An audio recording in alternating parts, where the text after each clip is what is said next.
Thor's hammer boom, chasing M40, scheming plots in the writer's room. Lord Triage stitches through his plans in the loom. Pop culture dissected, every panel consumed.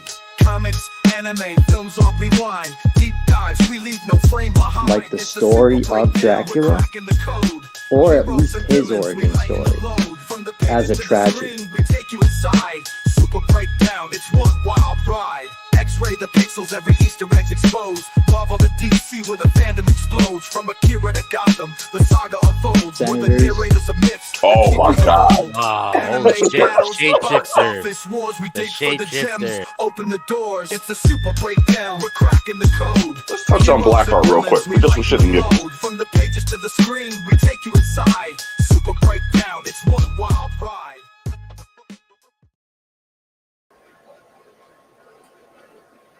Yo, what's up, y'all? How y'all doing today? Welcome back to another episode of the Super Breakdown Podcast. I'm your host, Maximus. We're here with everyone's favorite demigod, Lord Triage, and the Darth Sith Lord himself, Jason N40. What is good, my guys? How y'all doing? I'm chilling. Yourself? I'm chilling like a motherfucking villain, which is what we're talking about today. What about you, Jay? Bars. Good evening. Thy night is going well. Ah, I see. Sounds like somebody dipped into the catnip a little early.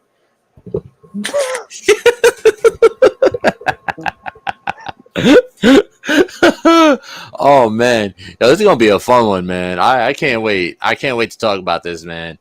This man, whoo, man. Listen. Shout out to everyone that was watching. Again, welcome. Thank you guys for joining us on another episode of this Super Breakdown Podcast.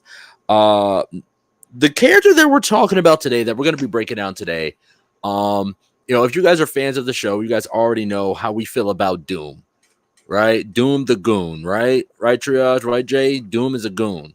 Goon.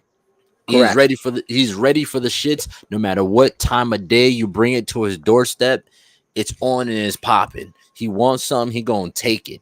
Right? Absolute menace to society. Now imagine all of that I just said. Imagine all that being taken and compounded and focused on one person. Right? That is the epitome of Eobard Thawn, the Reverse Flash, Professor Zoom, whatever you want to call him, whatever moniker you first were introduced to him by. This man, Eobard Thawn, is the epitome of petty, the epitome of spite, the epitome of hate. Am I missing anything? Am I missing anything, Triage? Nah, he is definitely the biggest hater. Yeah. Like imagine he's Kendrick and Flash is Drake. Ooh. It's like that. It is like that. Like he's the epitome of on site. I'm just saying the epitome of on site, man. But yes, Eobard Thawn. You guys may know him as the Reverse Flash. That's what we're going over today. Let's get into it. Triage, would you please, as always, introduce us to Eobard Thawn? For those of you who don't know. All right. So for anyone who doesn't know, Eobard Thawn is actually one of the Flash's, if not the Flash's greatest villain. Hailing from the 25th century, Thawn was originally actually the Flash's biggest fan, completely obsessed with him. Going as far as trying to recreate the accident that gave Flash his powers in the hopes that he could obtain speed himself to eventually channel his speed through the Speed Force to run back in time to meet his idol. Now, while he recreated the Flash's accident, he was never actually able to gain his powers. Visiting the Flash Museum, Thawn actually came across a time capsule which contained one of Flash's old costumes. In the process of discovering the suit, he winds up putting it on, and the suit retained some residual Speed Force, which allowed him to connect to the Speed Force, which actually allowed him to access the powers that he had given himself through the Flash's accident. He had created the accident, he had the energy, he had the connection to the Speed Force, and now he could go. Yeah. Yep, sums it all up. Eobard Thawn, he was first appeared in the in American comic books published, DC Comics, of course. He was created by John Broome and Carmine. I can't remember how to say his last name. But he first appeared in Flash number 139 in September 1963, and has since endured so many different storylines, and pretty much is coined as the arch enemy of Barry Allen, the Flash. Again, Eobard Thawne, as he was introduced by that name in Flash 153, he's first and foremost character. He's the first character of all, because I like as you watch this show, you're gonna realize that there's been a lot, but he's the first one to don the mantle of the Reverse Flash. In addition to his descendants like Malcolm Thawne, his ancestors Bart Allen, Thaddeus Thawne, Owen Mercer, all these other different characters who did eventually end up donning the Reverse Flash cowl. So the character got history. The character has history. He's been around for a long time. He's been doing it for a long time. We just had Jay was just rewatching through the Flash show. What are your thoughts on their depiction of Thawn in the Flash? Now you're asking like actual Thawn. Yes, yeah, actual Thawn, not Wells, not Gotcha. Wells, but like actual Thawn.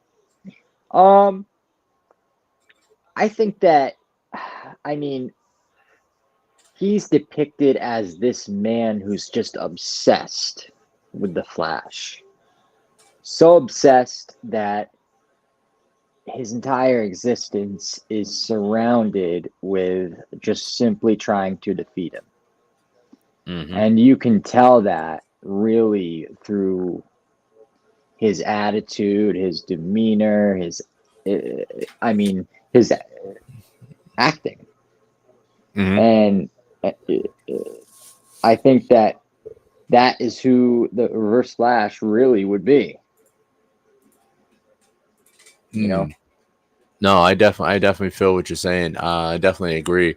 I feel like they pushed as much as they could with him, but again, I feel like they go ahead. Like, imagine meeting a person that has absolutely not an ounce of humility in their entire body. That's the Reverse Flash. Very true. Very true. I am the fastest man alive. Can't nobody tell me shit. And if I'm not the fastest man alive right now, I will make sure I am the fastest man alive by killing the fastest man alive by any means necessary. I definitely feel like they did a good job on him. But I will say they did a good job on him till I'm trying to think.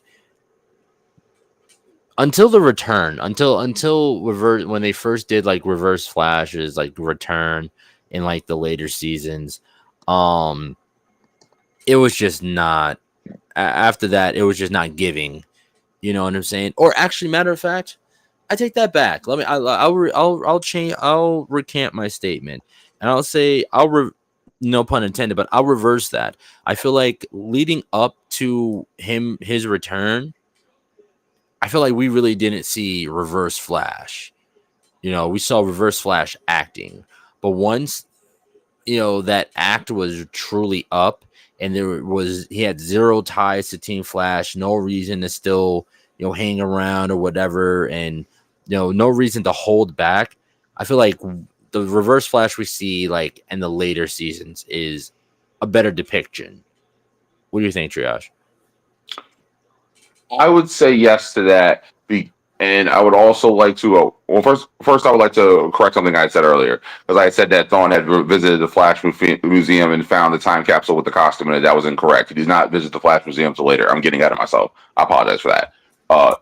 But the thing with him is that, like you said, there was always a pretense of the the Thawn wearing the Wells mask. No pun intended.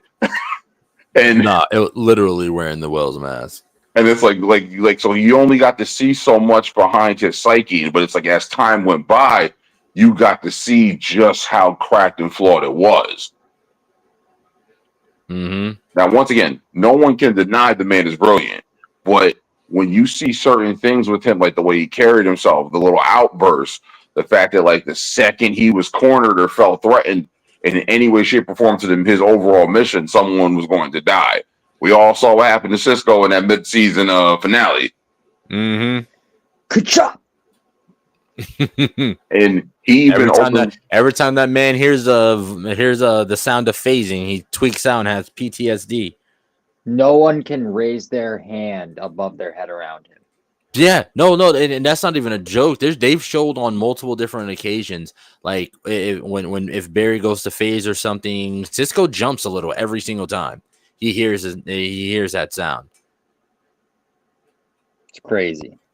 Yeah, so I think they did really, really good with that, with that aspect. You've been like a son to me. Actor-wise, which Thawn, which Eobard Thawn did you like better? Which Reverse Flash did you like? The Matt Letcher one or the Tom Cavanaugh? Because remember, the Matt Letcher one, he's the actual Eobard. He's the one that that's what Eobard Thawn actually looks like in this show. He's the first, the original. Well, so I will say that they both do it well in their own respects, because the Thawn we see that comes back in time has no connection to Barry Allen. He just knew of Barry Allen, and then he comes back. Excuse me. So let me clarify, because the whole thing is that Thawn idolized him, so he wanted to meet him. So he runs back in time, and in the comics, he runs back in time shortly after Barry's death in the Infinite Crisis. This is the whole thing where he runs so fast and the suit disintegrates, turns into a bolt of lightning, runs back at the Speed Force. Mm-hmm. Yep. So he comes back at that point in time. So he winds up finding out that the Flash is dead. Mm-hmm. Damn weather updates. So just as he runs back in time and is explaining all and trying to not explain all this, but just as he runs back in time hoping to meet him, he realizes he's gone. And then this is the period of time where he visits the Flash Museum to find out what happens. And then when he finds out, this is when he finds out that he becomes the Reverse Flash. Mm-hmm. And this is what actually this is when you slowly start to see the breaks in his psyche. Yeah. But the funny thing is because the Flash's whole story is based on a paradox. So it's like, mm-hmm. And I love, and that's, so I want to say this. I'm sorry to cut you off, brother. Like Flash is my hands down favorite character for this exact one of these exact points that you're about to bring up right now. Like, go ahead. Yes. So when he finds evidence that he would eventually become the evil Reverse Flash, this causes cracks in his psyche because he becomes his idol's worst enemy, to the point where he actually physically, when he meets Barry already hates him. Mm-hmm. Despises him, like on sight type shit. But it's wild because this whole thing is the result of something Thawn did because of Barry hating him. But Barry only hates him because of what he did. Yeah. Yeah, that is crazy. Yeah. Now, like I said, this man. No, go ahead. Oh, you got more. Go ahead. Yeah, you got more. Go for it. The initial question was which actor portrayed what actor's portrayal of the Reverse Flash was more credible, which one was better, which one was better well received. In my opinion, I think they both did it well, because you see the Flash interact with the Wells that gets to know him, and somewhat even I would say that he learns to respect him. He learns why this dude becomes his hero, because he sees his spirit. He sees the way he carries himself, the way he leads his team, the way he protects his city, and it's all the things that he idolized. But it's always in the back of his head, like he hates him already. Yeah. So while That's crazy.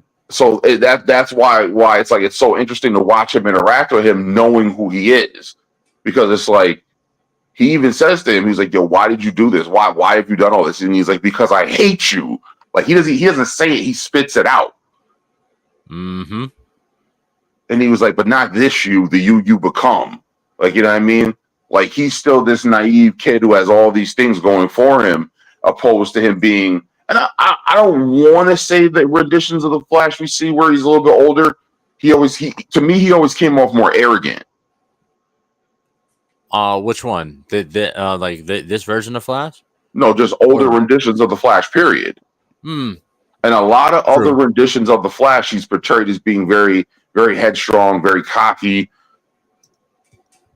No, I agree. Even if you go back and take a look at the '90s Flash show, like, yeah, he's very arrogant and very cocky in that show from the beginning. With when she starts, trying to show him how to use his powers and stuff like that, or measuring his powers and stuff, he's super cocky. Throughout the whole thing. Now, I need our viewers to understand that we're not talking about somebody who's just like, "Oh man, I really, really love you. Can I have your autograph?" I'm talking a man who was so obsessed with one person that he had in one storyline actually undergone cosmetic surgery to look like Barry Allen. Crazy.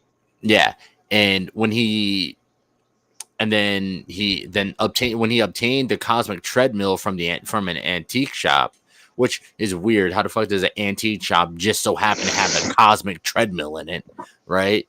Of all fucking things, a cosmic treadmill.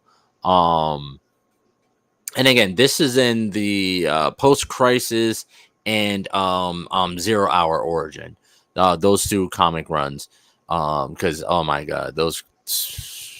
Listen, the Flash has literally created one of DC's best storylines with Flashpoint. And if anyone has seen the movie Flashpoint Paradox, the animated movie, Thawn is a fucking menace, man. Menace. Like he went back in time to kill Barry's mother and frame his father to set Barry on the road to become the Flash, just to say, "I made you." If I remember correctly, there was a fight that they had. He beat the shit out of Barry so much and then grabbed him and ran him millions of years into the past and left his ass there. Wow. Yeah, that's what I mean. It's on site with these niggas. It's on site. Like it's and it's so beautiful to see because again, when you look in comic books and you're looking at characters who are truly evil and are just bad just to fucking be bad, that really don't have any redeeming quality, it's like, all right, cool. Like you look at him and you're like, all right, well, you're only this way because no, he was fucked up beforehand. Anybody that literally idolizes somebody that much that they get plastic surgery to look like them, you're off to a bad start already. It reminds me like that Stan song from Eminem. Yeah. Yep.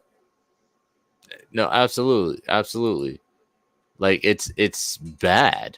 It's terrifying.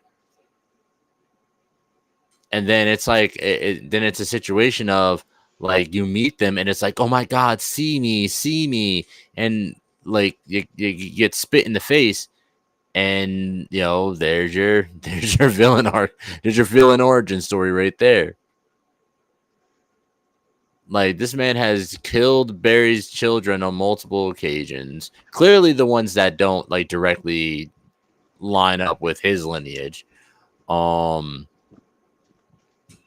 yeah, but now, okay. So, are we talking about specifically Eobard Thawn, or can we go into some of the other people who've donned the mantle of the Reverse Flash, like Hunter Zolomon, who was Zoom and shit like that? Oh, you can touch on Zoom. You can definitely touch on Zoom. Go ahead. All right, cool. So when it comes to Zoom, I'm trying to figure out which incarnation of Zoom do I want to go with, because again, like I said, there's so many different storylines. You know what? Hold on. I'll save that for later. One of my most favorite storylines for Reverse Flash is like the role he plays in Blackest Night. Which, if you have not read Blackest Night, man, listen, that is another one of the greatest storylines that DC has pumped out. Like, it is absolutely so. I think it was like what in like it was like 2009, 2010, right? Where Blackest Night came out, and so it's the. I mean, let me figure out how to say it properly. So in the 2009 2000 storyline that is Blackest Night, the pre-crisis version of Thawn is reanimated as a member of the Black Lantern Corps. Right, the Black Power Ring downloaded his corpse's memories, resulting in him not knowing of Barry's death and resurrection. Right. So he ends up declaring himself as the Black Flash, where he ends up hunting down and attacking Barry, who manages to get away from him for a moment, right? When the Black Lantern Rogues attack Iron Heights, and the living Thawn is encountered, and they run into the Thawn of that version's Thawn. Because remember, the other Thawn, the Black Flash one, he's from pretty much the time before, let's see, which Crisis on Infinite Earths. That's what they're talking about when they mention Crisis. They're talking about the Crisis on Infinite Earths. So post-crisis, pre-crisis, post-crisis, after Crisis on Infinite Earths, pre-crisis, before. So the one before Crisis on Infinite Earth is the Black Flash, but the one that is currently in that version is actually in Iron Heights, in All Locked Up, and the Black Lantern strings ends up malfunctioning and displaying a strange symbol, right? So when Thawn's corpse approaches his living counterpart, he ends up freezing because Captain Cold pops up out of nowhere and hits him with a fucking cold grenade. And then Thawn's corpse ends up getting broken up into a million different pieces, and they ended up escaping. Again, that's a fucking lot, and that's just how that specific little part of the storyline connects, right? And then it just gets even weirder, messier from there. The what involving the life entity, the White Lanterns, Dead Man. It just got so messy. So that's one of my favorite. Then we got the Flashpoint Paradox. Oh my god! And then if you guys haven't watched the DC AU is what they called it. AU. Yeah, their animated movie universe. Correct. Highly, you need to watch it, because this man, Reverse Flash, gets a bullet point blank through the head, but using the sheer power of hate, is able to vibrate himself and keep himself alive within the Speed Force. And then we end up seeing him popping up in one of the Suicide Squad movies. Was Hell to Pay, right? Yes. and that's where he like pretty much gives a rundown of what happened. But yeah, he hates this nigga Barry so much. He tricked him into going back in time to save his mother, knowing what would happen, causing an entire, pretty much another crisis that pretty much almost destroyed the world. Had Atlantis fighting with Themyscira, which ended up involving, the surface world, and pretty much the world was about to fucking be like submerged in water. Yeah, like it literally got to the point where Aquaman sunk a continent to cause the oceans to rise. Wonder Woman had conquered, I want to say it was the United Kingdom, and ruled the New Themyscira, killed 2/3 of the men and kept the other ones around for entertainment. Y'all know what I mean when I say entertainment. Crazy. Wild shit. Snoo. And then it literally became a full-on war between the Atlanteans and the Amazons, which was destroying the world, which caused the heroes and the villains to basically pick sides. So, like, who's going to win and who's not? And then you had the people who were just trying to stop the shit in general. And then the government of the world got involved and just became a whole shit show. And all this happened just because Barry Allen wanted to run back in time and have his mother be alive. Fucking insanity. Now, this is one of the things like where I say this is why Barry's life is a paradox within a paradox, because his life is already a result of Thawn messing with the timeline. So Barry Allen only becomes the Flash because Eobard Thawn runs back in time and kills his mother. This puts him on the path to becoming a CSI, which causes him to look into all the cases that are weird or bizarre that don't make sense, thinking that if he could figure out 1 or 2 or 3 of those, he could help resolve his mother's murder and get his father free from Iron Heights, because his father's on death row for a murder. This is what puts him in the lab when he gets covered in the chemicals and struck by the lightning, which turns him into the Flash. So him changing history as a result of that is him changing a history that's already been changed. So it hasn't been changed for the second time; it's been changed for the third time. Yep. Which is crazy. So Eobard changed it to make him become the Flash, right? Flash going back in time to save his mother to change it is number 2, and then Flash going back in time to stop himself from saving his mom is number 3. Well, technically it might be number 4, because as you know, when Barry actually dies in the crisis where he runs and, as I said earlier, and disintegrates, he becomes a bolt of lightning. That bolt of lightning re-enters the Speed Force. It's revealed in later years that same bolt of lightning is the one that struck him. Yeah. So it's like, I forgot about that. Yeah, forgot about that. Yo. So in actuality, he actually gives himself his powers. Reincarnation. Because as we know, the Speed Force is a cosmic entity. It's like the Phoenix Force. It doesn't die. It's its own entity. It's like gravity. It exists. Yeah.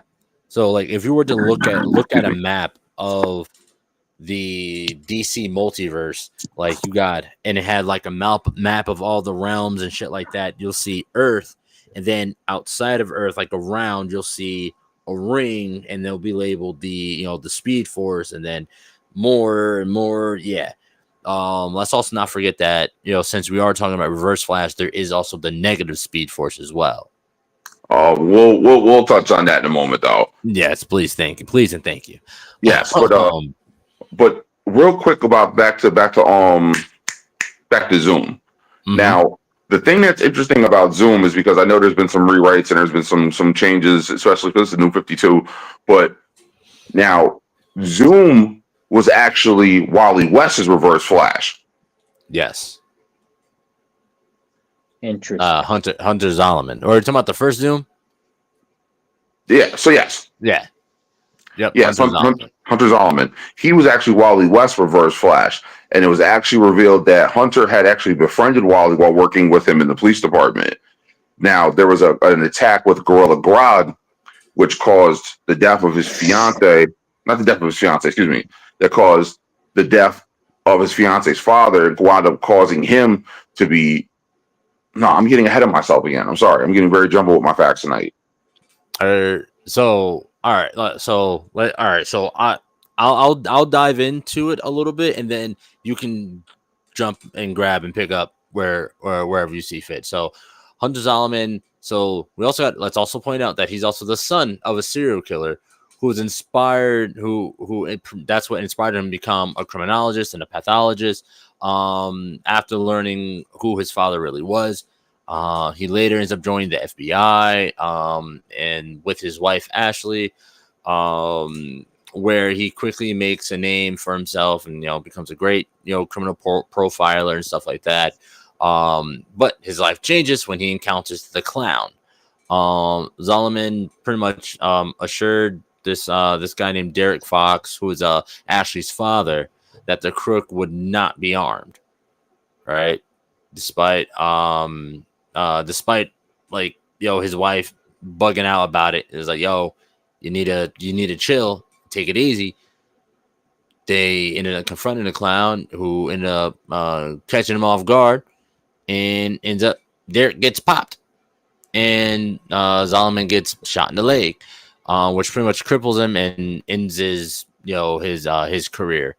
And now he got to walk with a cane. His wife divorces him. He gets fired from the FBI. He ends up becoming a profiler in Keystone. And then while he's working in Keystone's metahuman unit, he becomes close with Wally West. And then he's injured. He's later injured when Gorilla Grodd attacks. And pretty much he becomes paraplegic. He ends up begging Wally to use the cosmic treadmill to change his history for the better. But of course, Wally, he's like, nah, I can't fuck with the timeline. So he's like, nah, I can't fuck with the time stream. Zolomon pretty much ends up, I don't know how he does it. He breaks into the museum and attempts to use the treadmill himself, resulting in an explosion, and it cures Zolomon of his paralysis, and in turn ends up giving him, Speed Force. Following with this, after all this, he ends up becoming the supervillain Zoom. And then Ashley his wife, ex-wife, ends up taking his old job, which is wild. Yeah. So it's explained that he actually manipulates the time around him. He doesn't actually move at super speed. He actually manipulates all time around him. Mm-hmm. Now, would that make, in my opinion, him stronger than Barry or less stronger than Barry? I don't know. I feel like because Barry's so fast that time and essentially doesn't affect him when he moves. When he's moving at his fastest, time has no bearing on him. So I would say, like Zoom, I feel like Barry would still be stronger than Zoom in that aspect. Though Zoom can, manipulate time around him, time has no effect on Barry when he's moving. Yes. Excuse me. And the thing also is that Hunter had found out the whole history behind the Reverse Flash and his feud with Barry Allen. So Hunter takes it upon himself to become the new Reverse Flash and targets Wally West and figures that he could make Wally a better hero by having him embrace suffering. And Hunter goes as far as targeting Wally's wife, Linda Park, and causes her to miscarry their twins. Wow.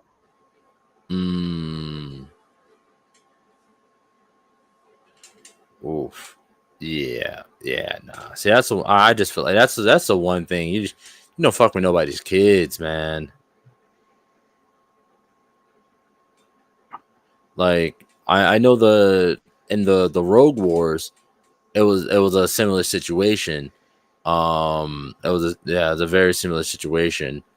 Pretty much. So like as Wally and Kid Flash were trying to contain this battle that was going on, Zoom threatens to snap Bart's neck. Well, Bart Allen, Reverse Flash, his neck, in a manner, pretty much that in a way that Barry had done to Eobard. Because apparently, this is the Rogue Wars takes place in the universe where Barry actually killed Eobard. But before Zoom can kill Kid Flash, Thawn arrives on the cosmic treadmill with Jay Garrick chained to it. Yeah. So again, this man Thawn is a fucking problem. Fucking problem. He can't die. He don't die. And the reason, and here's the thing why it really kind of seems like Reverse Flash is immortal even when he dies, is because he's gone back in time so many different times that there is so many different versions of himself around. Yeah. There's so many different, it's a paradox. He's kind of pretty much split himself within the time stream because he's gone back in time so many times. Well, the issue also is that I think of them as what was it they call them? Speed reverence. Yeah, there's speed reverence and then there's time wraiths. So I think of them as like speed horcruxes.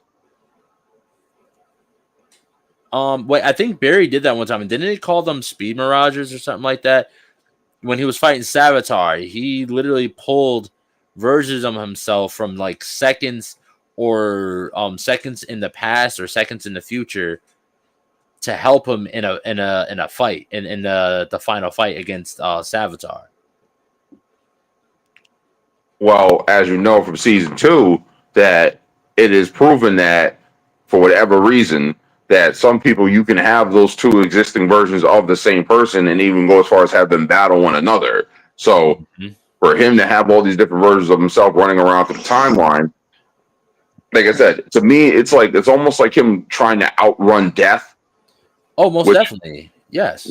Which we, as we know, there is the whole thing with the Red Death, and I'm not talking about the one that's the Batman paradox. I'm talking about the two. I'm talking about the Black Death. Whoops. Black Death, yeah. Excuse me. Black Racer, the Black Racer. Yeah, getting my characters confused. Forgive me. Well, honestly, they're all so much alike. But yes, because there's Black Flash but no, the actual one that I believe the one that you're talking about is the Black Racer. So yes, so like I think it's one of those things like where as long as they're running around doing what they're doing within the timeline, that there's always going to be one or another or something going on because he's in essence splitting himself into different versions of that same version of himself because he's pulling them from different periods of time and sending them about their way. But Hunter Zolomon, his future was a little bit worse in my opinion because he actually winds up getting stuck in a time loop. Oh, really? Yeah, that's how Wally dealt with him. Wally had imprisoned him because he had heard about what, once again, like you had mentioned earlier, what Barry had did to Thawn. And he knows full well after Barry did that, Barry was never the same.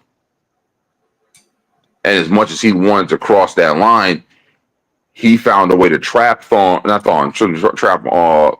in a time loop. So Zoom basically got stuck reliving that moment where the clown shoots him and ends his career. Huh. Oh, that's fucked up. Yes. That's fucked up.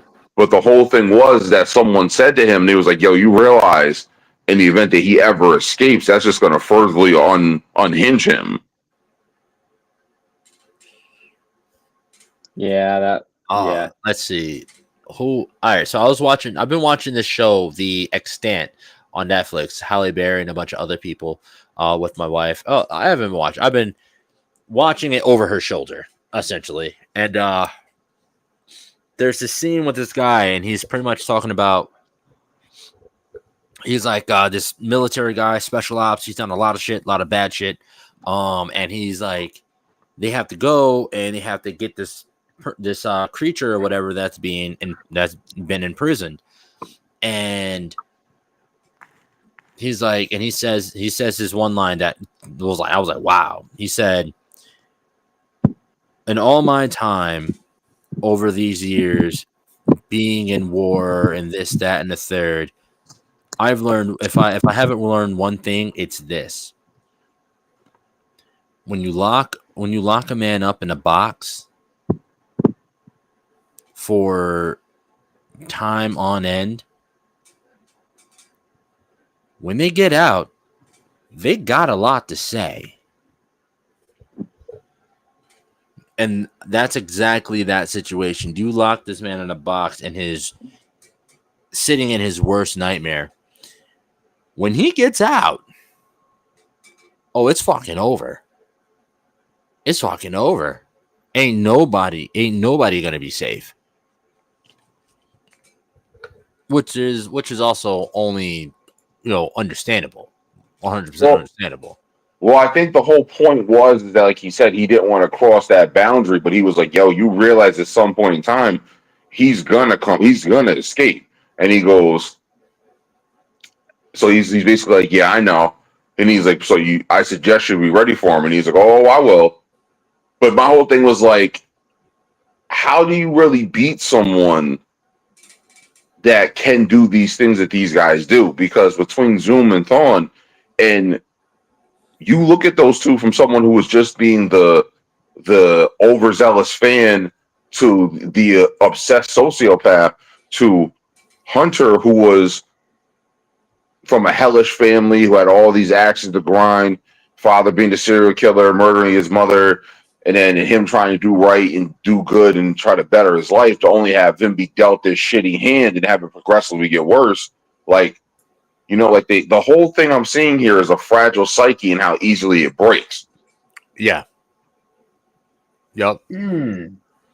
Because that's the real recurring thing amongst the two of them.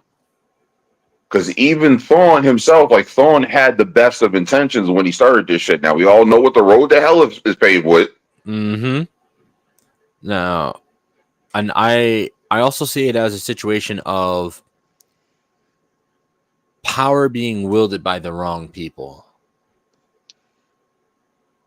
And we see this a lot. When power is wielded by those who aren't fit for it, you eventually do see that crack in their psyche, no matter how well wished and they are, because it's just too much for them. It's just too much for them.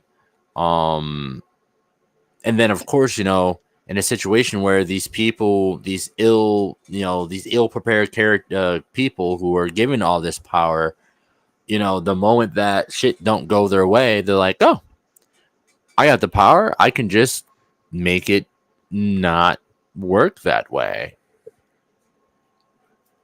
And one thing leads to another. One little change leads to a bigger change, leads to a bigger change. One abuse of power leads to another abuse of power, another abuse of power. And then again, we see it when people who have an axe to grind finally get power. Everyone's head's on the chopping block at that point. And that's exactly what I see it as with these two characters when it comes to Eobard, the Reverse Flash, Hunter Zolomon as Zoom or Reverse Flash.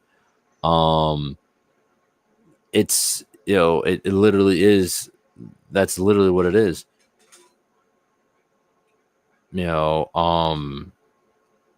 Again, like for a character to be like, oh, like there's like I remember that there's a scene in the comic books where he's pretty much listing off all the shit that he's ever done to Barry, and you find out that he has actually been in the background of all the bad things that have ever happened to Barry Allen growing up. Oh, I have this issue too.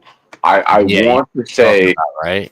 Yes, I want to say this is the Flash rebirth. I want to say this is when he first comes back. Here, let me see. Because whenever a character in the DC universe had died or was written off for an extended period of time, they started doing what were called Rebirth series. And the Rebirth series was basically a small 6-part, 8-part series which reintroduced the characters to the world and as it stands. They did it with Green Lantern when he came back after the whole Spectres incident and the whole thing with Paradox. Mm-hmm. They did it with Barry Allen when he comes back as the Flash. And I believe this is the series where he has this talk with Thawn, and yeah, Thawne's the one to be the one who revealed to have done all these things to him, and this is when he actually confirms that, like, yeah, I'm the one that killed your mom. Mm-hmm. Okay. Okay. Like from pulling his pants down, in the middle of class or some shit like that, to tripping over him, to like breaking up with his ex-girlfriend and some shit like that. Literally like random petty shit, like like type of shit like I'm gonna just take all your left shoes, or I'm gonna take all your left socks, all your right socks, or some shit like that. Or just like literally doing like the most minute and pettiest shit just to make Barry's life hard. Like the one that sticks out in my mind was he was going down the stairs and he pushed him and he fell down the stairs, broke his arm. Yep. Wow. Yeah. Yeah. That's that's what I'm saying. As That's a child. Yeah. Let me see Wow. here. Let me see here. I got a list of 10 things. He killed Iris. He killed his parents. Murdered Barry Allen's. He killed both his parents at some point in time. Murdered Barry Allen's mother. Murdered his dog. Apparently Barry had a brother. Made his brother essentially never exist in the timeline at all. Wow. Yeah. Let's see. Clearly after killing Barry's mother, he framed his father. Posed as Barry Allen after he died. No, I wouldn't say that's bad. But yeah, he's done some like real dirty shit to Barry. Like I know, and then there's that there's that joke that everyone fucking puts out there. That the voiceover shit. The supersonic jerk off. So apparently the joke is God. that Thawn jerked Barry off at supersonic speed right as his his very first date. He has like first date with this girl. As soon as she held his hand, he supersonically jerked him off to make it look like he had nutted in his pants when she touched his hand. That's the joke. And I'm like, that's insanity. But it's also not outside the realm. Nigga, don't finish that sentence. Don't you dare finish that sentence. It's not. I gotta look this up. It is not outside the realm of Reverse Flash. Be careful what pops up. Oh God! It is not outside the realm of Eobard Thawn. That's how petty this nigga is. Look, I hate you so much. I'm gonna give you a supersonic hand job to make you feel like you're inadequate as a man. That's insanity. Oh my God! Oh, that was pretty insane. Oh, my head is pounding. That is such a deep cut, bro. That's such a deep cut. Oh my God. I mean, is he that crazy? Oh God, it's fucking insanity. That's going into a reel. I mean, it's not outside of the realm. Like he was doing shit, little shit just to make him look bad. Now I'm thinking all the times that they're like, before he got his powers, like Barry, you're always late. What if he was always late because it was Thawn doing shit to make him late every day? Yeah, that's not inaccurate. It's not outside the realm possibility. Just like a supersonic jerk off. Just saying. There's nothing sacred anymore. It's nothing sacred when you have a man who hates you like this. Listen, there is no level of hatred that I have ever seen in my life that could equal. And that's what makes this shit type biblical, man. That makes this shit type biblical. I've never hated, and there's very few people that I actually hate in this world, and never have I ever once had a thought to do that. How can I make this person feel inadequate as a human being? How can I make this person feel less or below themselves? Never have I ever. Listen, it literally is, I hate the way that you walk. I hate the way that you talk. It's on sight whenever I see you. If you walk by me with some brand new white shoes, I'm going to step on them shits and keep it walking like I was never there. Damn. Oh, you walking down the aisle with your bride? I'm going to trip your ass up the aisle. Right? You're sitting there, you got yourself a brand new ice cream cone. I'm going to knock the shit out your hand every time I see you. That's the type of time Reverse Flash was on. Child bully. Child bully via time travel. Well, I mean, it would really be a child molester. Wait, what? Oh my God. Whoa. If you, Where did that? See, that came, see what you did, that Howard? came- See what you did? See what you did? I blame you. I didn't open that door. Everything we were talking about, he was an adult. He was an adult. Oh, He was. I don't know. If listen, man. Oh my God, this shit is going so far sideways. Oh. That's the response. Oh.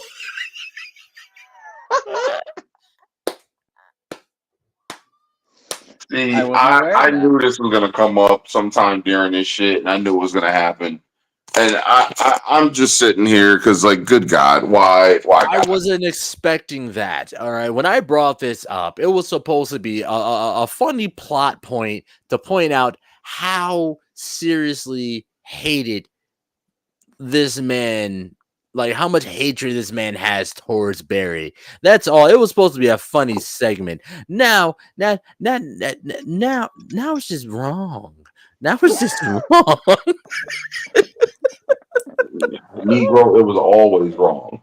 I mean, you never looked but at it. You never looked at it in that context. That's the whole thing. Like he said, yeah, he my brain performed this act, so make him feel like he did that at a woman's touch. But my whole thing is like no one ever said the point in time in his life when this occurred. Like he said, in the comic books, it does.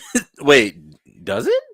No, because this is I mean, it's never comic book actually a thing. It's not a comic book thing, and I really think people should probably expand on that. People should definitely expand on that. Like that, and make is the that level shit of clear. insanity. Oh The God! thing is, I'm not thinking of it that way. I'm thinking an adult.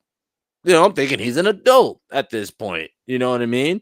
Because Barry was an adult before he got his powers. You know what I mean? So I wasn't even thinking that. Yeah. Wow.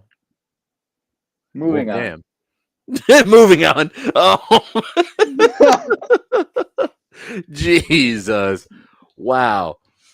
Okay, so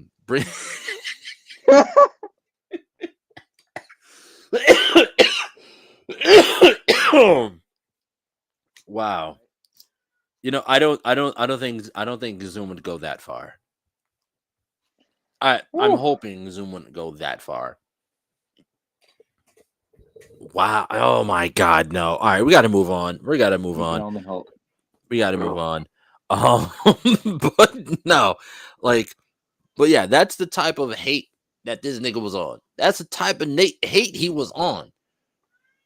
Oh Lord. Oh my God. I have a question for you. Go ahead. If they were to do a live action rendition of the Flash, another one, like if they were to give him his own trilogy, like as far as like movies go, who would you want to have play the Flash, and who would you want to have play Thawn? That's a really good question. So, I still feel like Grant Gustin, did a great job. But I probably would want to go with somebody that was more resemblant of the animated movies. Barry, who wasn't scrawny, he wasn't very nerdy or geeky at all. He was actually type jacked. He was pretty jacked. Like he had so much of a much bigger build than Grant Gustin does.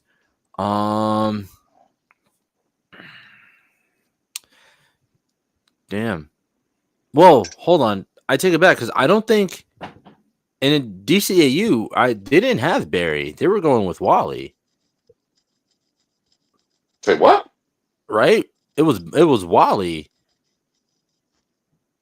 In which one? Which one am I thinking? Because I remember I was looking, I was like, oh, Barry. And then they're like, oh no, Wally. I was like, Wally, what the hell? No. So if you're talking like the Justice League Unlimited, you're talking about like that universe with Superman and Batman, Batman Beyond. Oh, yes, that was Wally West. Yes. Yep, but thank you. No, that Flash was Wally West. Yes, and it's actually a lot of the Flash's traits nowadays are a lot more attributed to Wally. But no, yeah, I don't know because Barry's the golden age Flash. Like to me, he's always been the best one. He's always been the most interesting. I think that while there are a lot of similarities between him and Wally was faster for a while, I just think like the whole thing with Barry would be more have a lot more weight to it because of the parallels between him and Thawn and his relationship with Thawn. I mean, you basically in essence create your own worst enemy by trying to make yourself be better than them and then have this person have this deep-seated hatred towards you as a direct result of you doing this. Yeah. So let's see. As to who I would cast as him, you know what? I like Grant. I like Grant's acting. I really enjoyed his acting. Like when in those moments where he was supposed to feel pain and feel tortured and look tortured, I feel like he really hit those scenes on the fucking head. While again, a lot of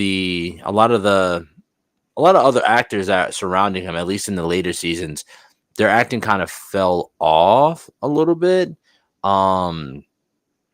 Especially, hell, you want to take it towards the whole the Cobalt Blue fight, which we got to have an episode just to break down the entirety of Flash. I don't think we did a whole Flash breakdown of the show. No, we definitely haven't. Yeah, I would love to do that at some point because I got a lot of shit to talk about the ending. I had a lot of shit to talk. As Cobalt Blue is one of my favorite character concepts when it came to the Flash universe, because Cobalt Blue is Barry Allen, but from a future where everyone that he's loved closest to him has died, and pretty much he's suicidal, and he hates, and the only reason why he pretty much fights himself because he goes back in time to essentially kill himself and make it so that he never existed. Because he did something and fucked up something so bad that and he was so depressed about it that it ended up turning his lightning blue. Wow. And he ended up going by the moniker Cobalt Blue. But the way they did it in the show, they had an old spoiler alert coming up for you if you're gonna keep watching for it with the Flash. Big spoiler. You're good. Thawn ends up coming back, and then he ends up becoming Cobalt Blue instead of having. But they already did the Cobalt Blue storyline with Savitar, because that was pretty much the storyline with Savitar. He was so sad and depressed, blah blah blah, this and that he started losing his speed force or whatever, and so he built the suit to keep him going, and decided to go back and just fucking kill everyone. So shit didn't happen. But so I just feel like I'd stick with Grant Gustin. For my Reverse Flash, I want to go with somebody, with an actor that is able to truly portray anger, truly portray hate, and also a man who's also like who's cracked a little bit up top. His egg ain't all there. You know what I'm saying? Somebody, I mean, maybe Christian Bale, I mean, because he's played psychos before. American ones. Mm-hmm. Specifically American ones. I was gonna say, imagine if only you didn't think of Wolverine. Hugh Jackman. Hugh Jackman as Reverse Flash? I mean, we already know he can rock the yellow. Yeah, that's. You just can't help but think of the Wolverine, though. Yeah, you can't. You can't get over it. Man, The what would you do? Great. Yeah. I think Matthew McConaughey would have been great as Thawn. Oh, thank you. Yeah, I was thinking about him the other day because I asked myself the same question the other day. Yeah, Matthew McConaughey. Yup. Oh man, yeah, that's perfect. Oh fuck yeah, that's great. Well then now I feel like I gotta change my Barry then, because I don't feel like Grant Gustin's acting chops would complement Matthew McConaughey's acting chops. Now, the person who I think should have played Barry Allen. I'm not sure how it would work now with that person's age, but I always thought that the person who would have been really good with that role would have been Ryan Gosling. Ryan Gosling. Oh, that's interesting. Yeah. Interesting. Okay. All right. I can see that. And that would be very, very, very interesting. And now give them a trilogy. Now, like, how would you do that? So you can do the whole thing like where it's revealed that Thawn is an enemy and he's an enemy from the future. That's why he's outsmarting him. That's why he's outmoving him. That's why he's doing the way he's doing certain things. But the $1 million question would you have to ask yourself would be, would you want him to fight a speedster all 3 movies? Yeah. Nah, I would like it to lead up to Thawn. Have Thawn be in the background of the other 2 movies, right? We get introduced to him in the first movie, right? But he's not. We don't get a climactic fight with him. We get introduced to him. Oh, whoa, shit, he's a big bad. But have it as like he gets away in the end, right? And then the next movie, he's the one he's behind everything, but we don't see him, and we don't find out that he's the one actually behind all the bullshit that's going on until the very end in like a post credit scene or some shit. And then third movie comes along. We get like a mini boss battle like midway through. And that then you end up finding out, holy shit, it's been Thawn all along, pulling the strings throughout time, and kind of find out all he's been doing is just jumping since we saw him in the first movie. He's just been jumping through time, making small tweaks and small edits to the timeline so that shit goes in his favor. It's been Eobard all along.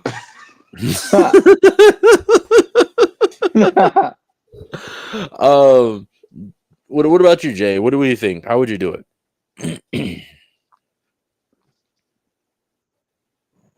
Well, if you had a trilogy, right? You have your Flash, you have your Reverse Flash. How would you have it? Would you have them be fighting all 3 movies, or would you bring up another speedster villain? Like, how would you do it? I think, I mean, it could definitely be a trilogy, but if the Flash were to face all three speedsters, I think that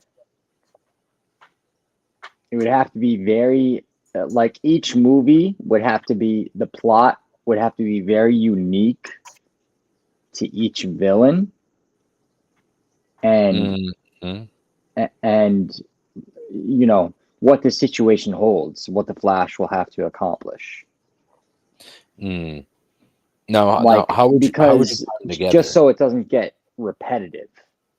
Yeah, because you definitely have to make it unique for each character.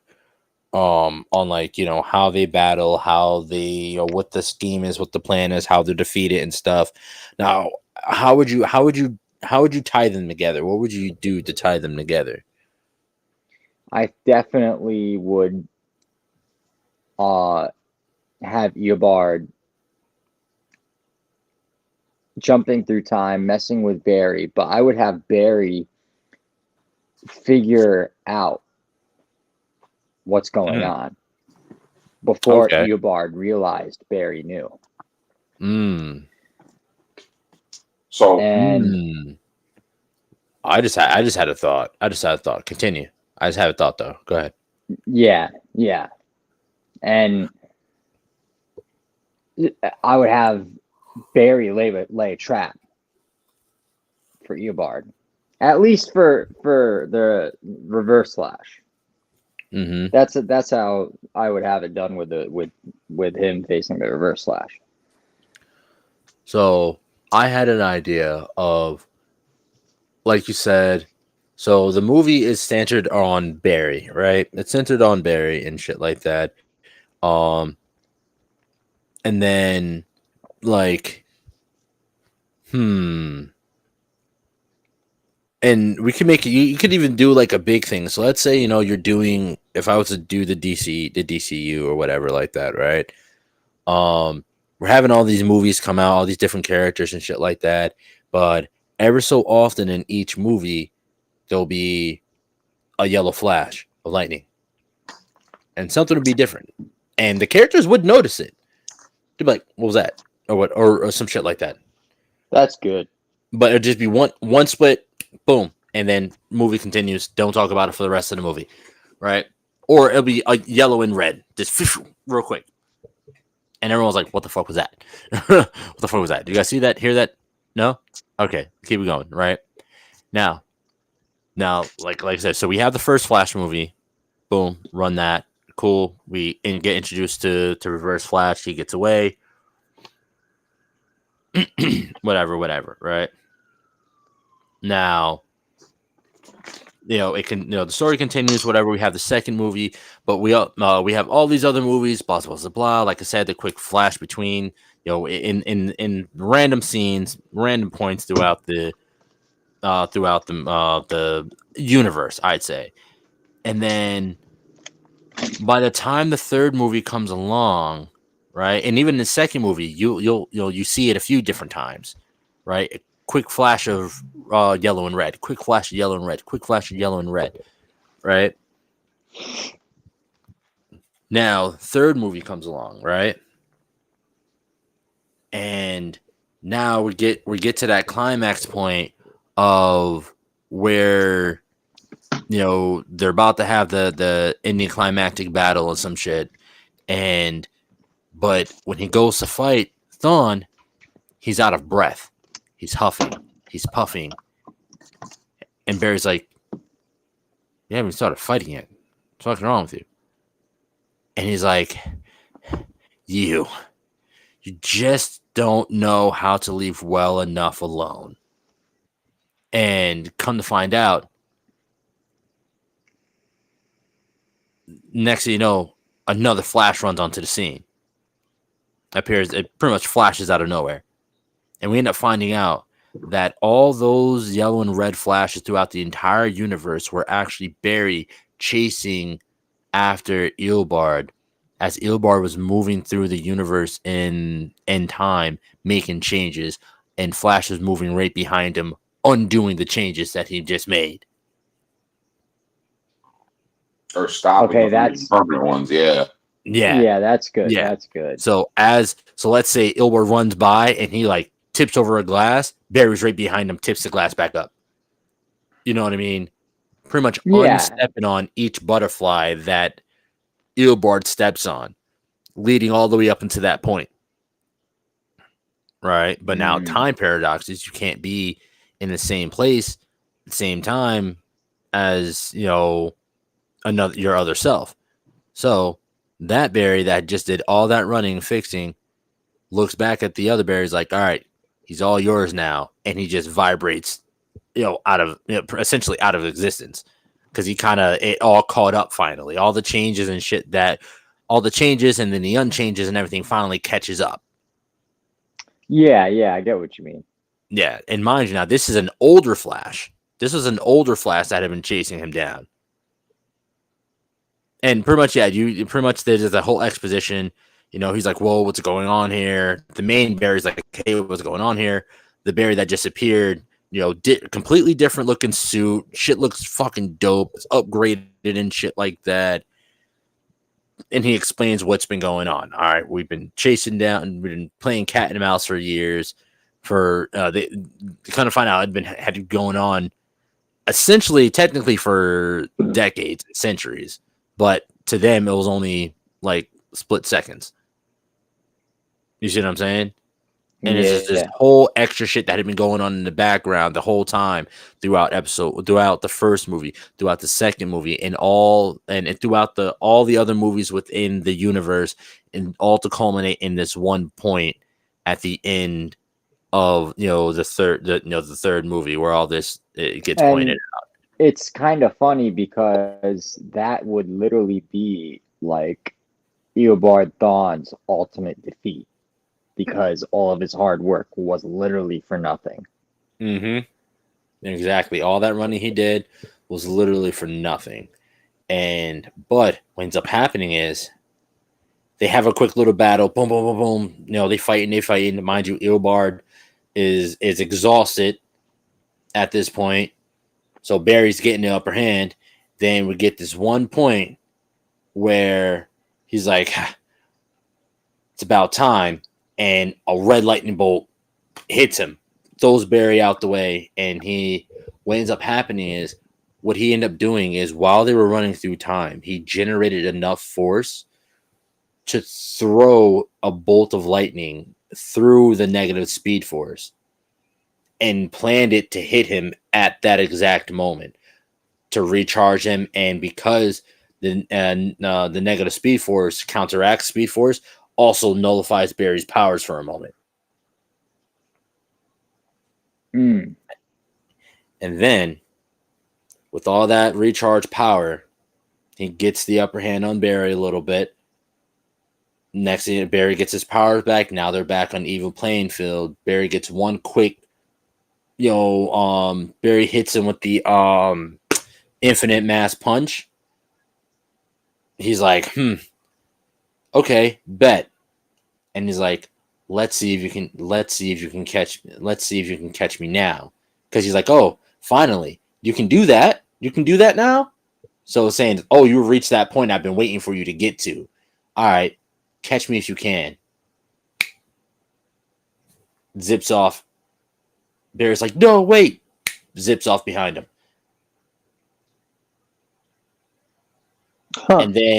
And then it goes through all the moments that we see the red and yellow Flash, and we get to see Barry, we get to see Eobard doing shit and Barry undoing it.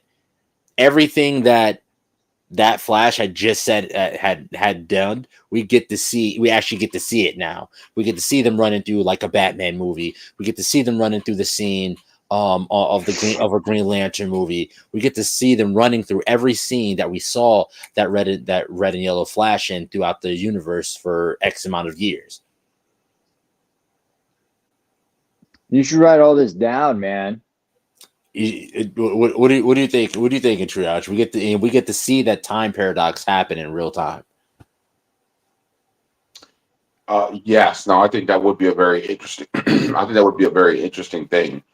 But I would like to see it so it's more that it's not so much that they're directly interfering with things going on with the other characters, as it is things that happen as a result of them doing it. Like, for example, say an arrow is about to hit Black Canary in the chest that Merlin shot, and Barry happens to run by and just casually bumps the arrow so it's not lined up with her heart.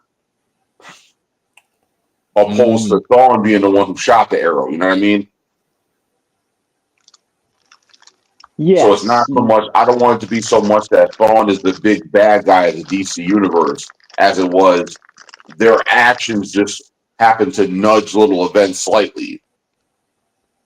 Oh, so a lot of okay, I see what you're saying. So a lot of the bullshit that ends up happening in these other movies or a direct result of that final battle with them running through all this and that, and essentially stepping on butterflies, like you said, accidentally nudging the arrow, or stepping on this, or being in the way of that, or just being like unintentional shit as a result of that final battle. Yes, and even to the point where it's like Barry himself didn't realize it until after everything came full circle. He's like, "Oh shit!" And time, and because as we see in the Flash show and within the Arrowverse, when you make a change in the past, it doesn't happen immediately in the future. Time literally has to catch up. So it's literally the time the time continuum, it essentially rewrites itself all the way up until it catches up with itself into the time period where you currently are now. So yeah, he doesn't realize that all this shit was in all actuality his fault until that moment in time. So I'd say they do all that, boom. Now they get back to the main fighting ground that they're at, and he's now mind you, Barry's seen all this shit as he ran through. He saw the fact that he nudged the arrow. He saw all these different things, and now he gets back and he realizes, he's like, holy shit, everything that's happened is because of you and me. Or here's the shit. The arrow is supposed to miss Canary's heart, but the bump sets it on course and ends up killing her. And shit like, shit like that. And he's like, hold up. I bumped the arrow. I'm the reason that she died. I'm the, in all these other situations, all this shit happened because of me and you and the bullshit that's going on between me and you. This person will be alive, or this wouldn't have happened, that wouldn't have happened if it wasn't for fucking you.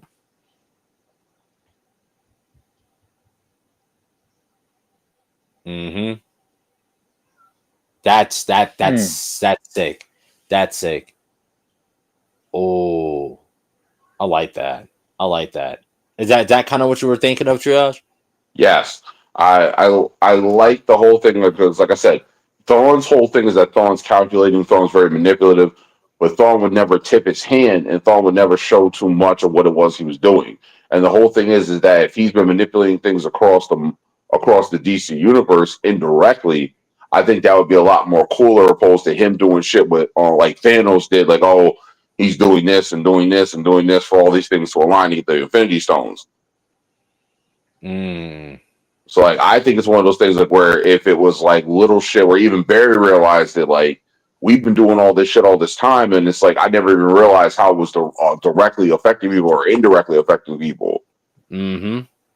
And you figure in the DC universe, only a handful of people might pick up on it anyway. Lex Luthor, Batman, that universe is Green Arrow, depending on how intelligent he is, Mr. Terrific. So it's like there's only like a handful of people who are going to be like, yo, Dr. Fate, Martian Manhunter, like, yo, there's some shit going on over here. I don't really care for it. So what are y'all doing? You know what I mean?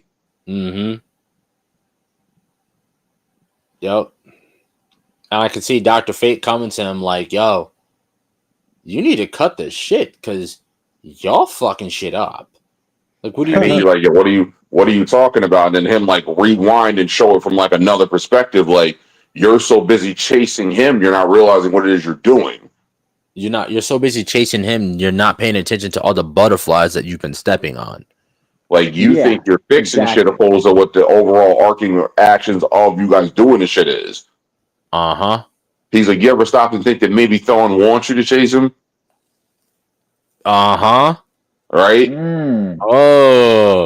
Oh, okay. All right. All right. We gotta stop it here. We gotta stop it here. We're going over. Ooh, that's good. That's good. We gotta stop here. Or we're gonna go for another hour. We gotta stop here. That's crazy. Man, listen. All right, cool. All right. Eobard Thawn, the epitome of petty, the epitome of spite, the epitome of pure, raw, unadulterated hatred. Yeah, anything True, that you want to add true. to that? Nah, that pretty much says it. Yeah. I've never seen a character that has more malice just for no unadulterated reason beside his own actions, which is insane to me. Like, I wouldn't even say the Joker is like that. I mean, no, the Joker at least likes to have a laugh and have fun while he's committing murder. Yeah, You know? yeah. At least like the shit he does is like it's like Batman to him is inconsequential. He's like, oh, I'm gonna do this shit. Batman's gonna come along. Yeah, because the thing is like, I feel like Joker does shit for Batman's attention. Oh, 100%. Yeah, Joker does shit just because he want to meet up with Batman. Just because he want to see Batman get mad and get pissed off. But this man literally has this done shit behind the scenes without taking credit for it until the very, very end. Hmm. You remember What was the last time? part? I said the difference between Joker and Thawn though, because is Joker enjoys the Batman pulling up on him. He secretly enjoys Batman pulling up on him. He enjoys that fight. He enjoys being a thorn in Batman's side, even if it's just a little wrinkle. But this man Thawn takes it a whole nother level, and you don't know that he's doing shit until the very end. Like, hey, you remember that time when you were 5 years old and your dad just got you that balloon, and then somehow the string snapped and the balloon flew away, and it made you really sad and you cried? And then your dad got you another balloon, and that string snapped, and another one, and that string snapped. That was me. Remember the year that your dad bought you your favorite birthday cake with all the fixins and fillings and everything that you like, and you guys were walking down the street, and then somehow the cake flew out your dad's hand and fell over the floor? That was me. Eobard Thawn must be running around with scissors, cutting balloons. Yeah, I 100% agree with that. 100% agree with that. That's what I'm saying. Like, that's the type of timing he's on. Remember that one time you were walking and you have no clue where the door came from and you ran into the door? Yeah. Stupid. That was me. I moved the door. That door wasn't there before. That was me. Remember that time you were walking and you just ran into that wall out of nowhere? That was me. I built the wall. The wall wasn't there before. You weren't going crazy. You're not blind. You honestly don't need glasses.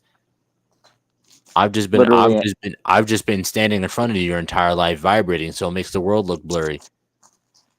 An entire brick wall just shows up in front of him and he runs into it. No, this man said, "You don't really need glasses. I've just been standing in front of you, vibrating your entire life, so you're blind and needed glasses." That's ridiculous. That's the level of petty that we're talking about. But yeah, Eobard Thawn, the Reverse Flash, he's an absolute menace. He is Doom level goon shit embodied and targeted towards one person and one person only. Fuck the world. Fuck anybody else in the world. It's on site for Barry Allen. He has his work cut out for him. Any final remarks, Triage?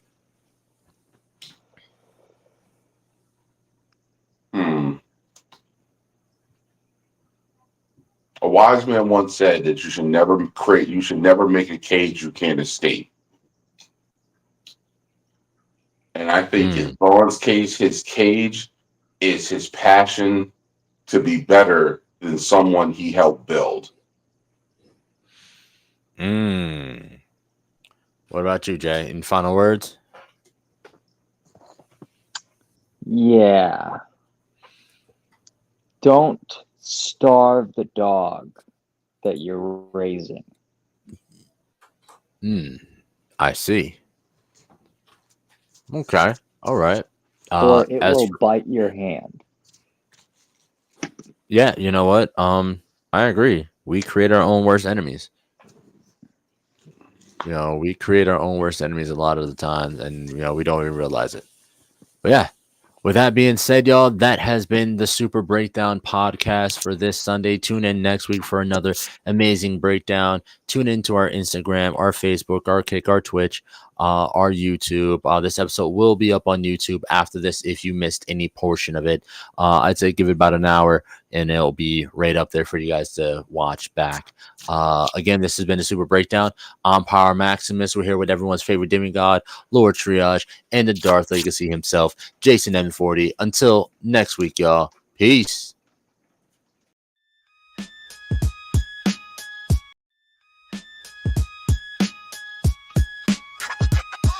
Our Maximus drops the mic like Thor's hammer, boom. Chasing M40, scheming plots in the writer's room. Lord Triage stitches through his threads of the loom. Pop culture dissected, every panel consumed.